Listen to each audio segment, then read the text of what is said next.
Tour India অনলাইনের পক্ষ থেকে সবাইকে স্বাগত।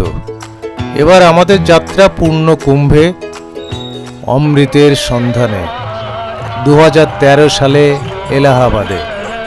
যদিও অনেক দিন কেটে গেছে, তবুও কুম্ভ মেলা মানেই কুম্ভ মেলা, যেটি চলেছে হর্ষবর্ধনেরও অনেক আগে থেকে। চলুন এবার এক এক করে ছোট ছোট পর্বে আমি সমস্ত কুম্ভই আপনাদের সামনে হাজির করব। আমরা ট্রেনে উঠেছি, হাওড়া থেকে ট্রেন। এই আমাদের যাত্রী, এরাও সম্ভবত কুম্ভেই চলেছে। কেউ হয়তো নিজের দেশ বাড়িতে চলেছে, নিজের গাঁওয়ে চলেছে। ইনি আমার সহযোগী, এরাও যাচ্ছে হয়তো নিজেদের দেশে। ট্রেনে বিভিন্ন লোকে বিভিন্নভাবে চলে, বিভিন্নভাবে থাকে। এই দেখাটাও একটা মানুষ দেখা। পূর্ণ কুম্ভে চলেছি সেই মানুষ দেখতে। কিসের লোভে, কোন মোহে লক্ষ লক্ষ নয় কোটি কোটি মানুষ ধেয়ে চলে পূর্ণ কুম্ভের দিকে। আমরা এলাহাবাদ স্টেশনে পৌঁছই সকাল নাগাদ। এই এলাহাবাদ স্টেশন সর্বত্র ছড়িয়ে আছে পুণ্যার্থীরা। এই একটি মানচিত্র।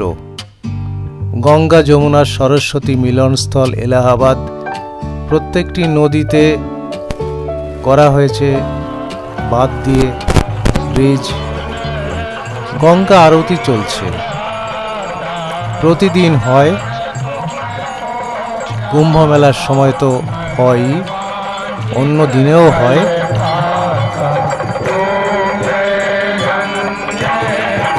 বিস্তীর্ণ বালুকা তট,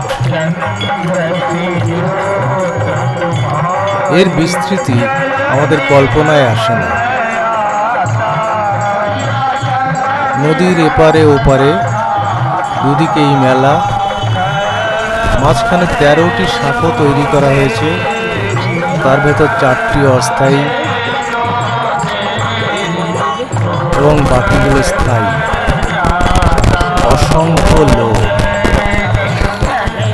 আমরা এদেরই একজন। পুণ্য করতে আসেনি, মানুষ দেখতে এসেছি। সারা ভারতবর্ষের মানুষ কোন লোভে, কোন মোহে এই কুম্ভ মেলায় ছুটে আসে। প্রচণ্ড শীতের সময় জানুয়ারি মাসের 22-23 তারিখে। প্রাথমিক পর্ব এখানেই শেষ। পরের পর্বের জন্যে সাথে থাকুন।